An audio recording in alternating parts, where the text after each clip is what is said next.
Friends, happy tutorial YouTube channel में आप सभी का स्वागत है। आज हम आप लोगों के लिए बीटीसी डीएलएड फोर्थ सेमेस्टर के द्वितीय प्रश्न पत्र शैक्षिक प्रबंधन एवं प्रशासन के कुछ बहुविकल्पीय प्रश्नों को लेके आया हूँ। तो आइए फ्रेंड्स स्टार्ट करते हैं। राज्य शिक्षा संस्थान की स्थापना किस वर्ष की गई? राज्य शिक्षा की स्थापना किस वर्ष की गई थी? तो यह की गई 1964 ईस्वी में राज्य शिक्षा संस्थान की स्थापना हुई थी। एनसीटी राष्ट्रीय अध्यापक शिक्षा परिषद का गठन किया गया। राष्ट्रीय अध्यापक शिक्षा परिषद का गठन किया गया था, तो यह किया गया था 1995 ईस्वी में। कस्तूरबा गांधी बालिका विद्यालय में प्रवेश लेकर किस कक्षा तक शिक्षा दी जाती है? तो यह दी जाती है 6, 7 और 8वीं कक्षा तक दी जाती है, अर्थात 8वीं कक्षा तक दी जाती है। सब पढ़े सब बढ़े किसका उद्देश्य है? तो यह है सर्व शिक्षा अभियान का उद्देश्य है कि सब पढ़े और सब बढ़े, सर्व शिक्षा अभियान। मानवीय संसाधन नहीं है, मानवीय संसाधन नहीं है तो बालक मानवीय संसाधन है, शिक्षक भी मानवीय संसाधन है, प्रधानाध्यापक भी है, अर्थात श्यामपट्ट मानवीय संसाधन नहीं है।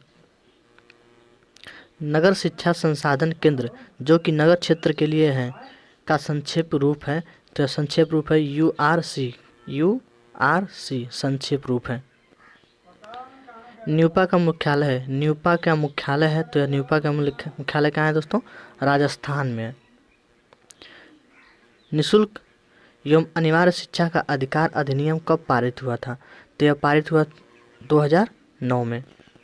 पाठ्य सहगामी क्रियाकलाप की विशेषता है, पाठ्य सहगामी क्रियाकलाप की विशेषता है तो शैक्षिक तथा सांस्कृतिक कार्यक्रम, राष्ट्रीय पर्व, वृक्षारोपण अर्थात उपयुक्त सभी पाठ्य सहगामी क्रियाकलापों की विशेषताएं हैं।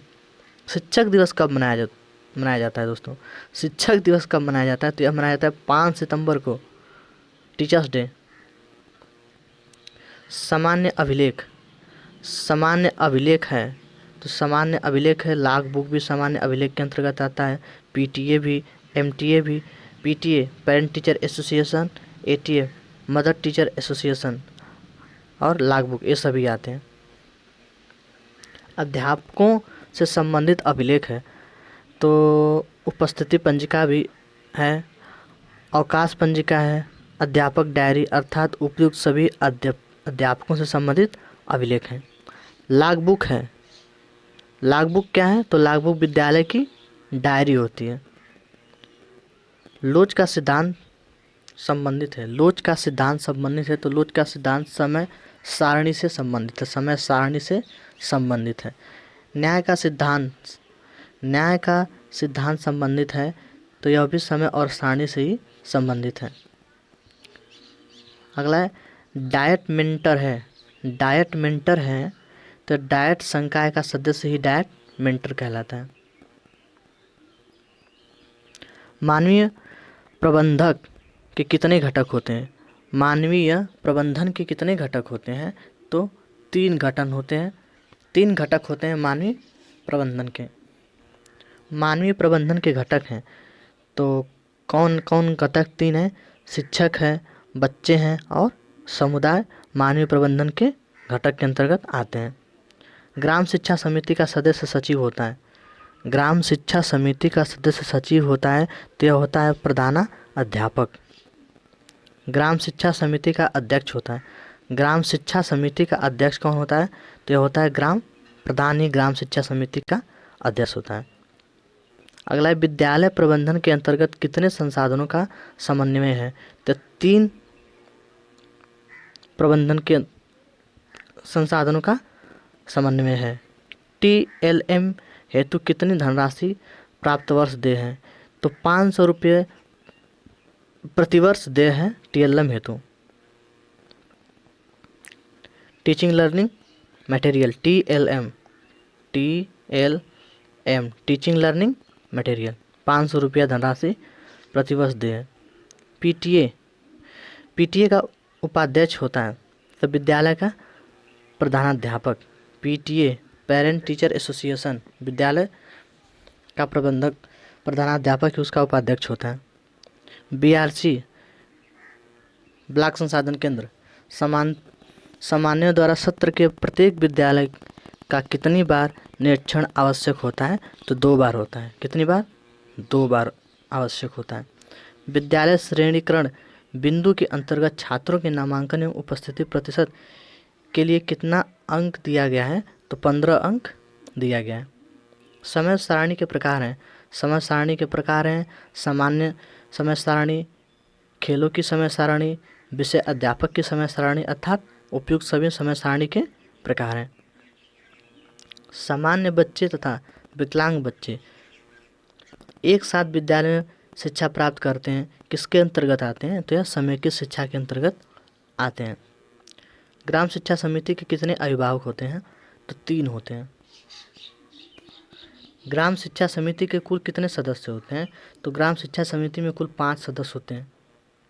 ग्राम शिक्षा समिति के अंतर्गत महिला अभिभावक को होना आवश्यक है। एक महिला अभिभावक का होना अति आवश्यक होता है ग्राम शिक्षा समिति के अंतर्गत। ग्राम शिक्षा समिति का गठन किस धारा के अंतर्गत होता है?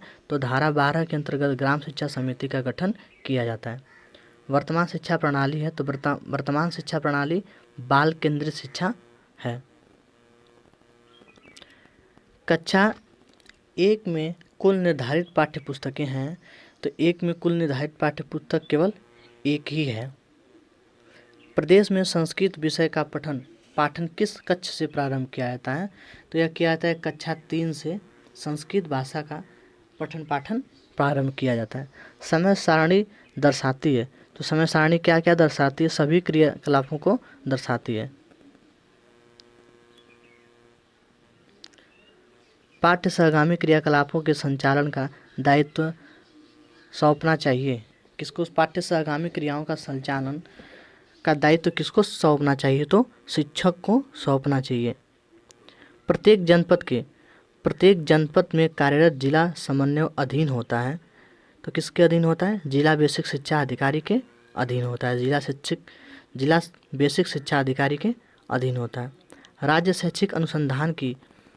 शैक्षिक अनुसंधान और प्रशिक्षण परिषद का मुख्यालय स्थित है, तो यह कहाँ स्थित है दोस्तों? यह है लखनऊ में स्थित है। जिला स्तर का सर्वोच्च अकादमी संस्था है। जिला स्तर की सर्वोच्च अकादमी संस्था कौन सी है? तो यह है डायट। कक्षा कक्ष के बाहर सार्थक क्रियाकलाप का संपन्न कराने के लिए आवश्यक है, तो यह योजना बनाना सबसे आवश्यक है। मानवीय प्रबंधन के घटक हैं, तो मानवीय प्रबंधन के घटक कौन कौन है? तो शिक्षक है, बच्चे और समुदाय, तीनों मानवीय प्रबंधन के घटक के अंतर्गत आते हैं। समस्या समाधान का प्रमुख अंग है, तो समस्या समाधान का प्रमुख अंग है निर्णय प्रक्रिया। विद्यालय में भवन, फर्नीचर, पेयजल एवं शौचालय आदि की व्यवस्था की जा सकती है, तो यह किसके अंतर्गत की जाती है? तो ग्राम शिक्षा समिति द्वारा, अभिभावक शिक्षक संघ के द्वारा, समुदाय द्वारा, अर्थात उपयुक्त तीनों के सहयोग से किया जा सकता है। एनसीईआरटी कहाँ स्थित है? तो यह स्थित है दोस्तों नई दिल्ली में। एनसीईआरटी नई दिल्ली में स्थित है।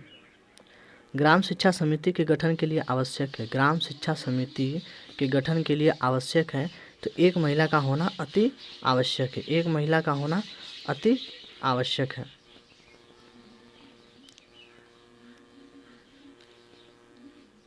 लो कास्ट नो कास्ट वाली शिक्षण अधिगम सामग्री का निर्णय किया जा सकता है, तो किसके अंतर्गत?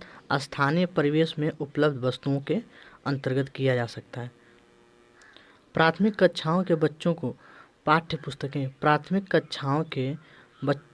पाठ्य पुस्तकें निःशुल्क उपलब्ध कराई जाती हैं, तो किसके द्वारा कराई जाती हैं? राज्य सरकार के द्वारा बच्चों को निःशुल्क पुस्तकें उपलब्ध कराई जाती हैं।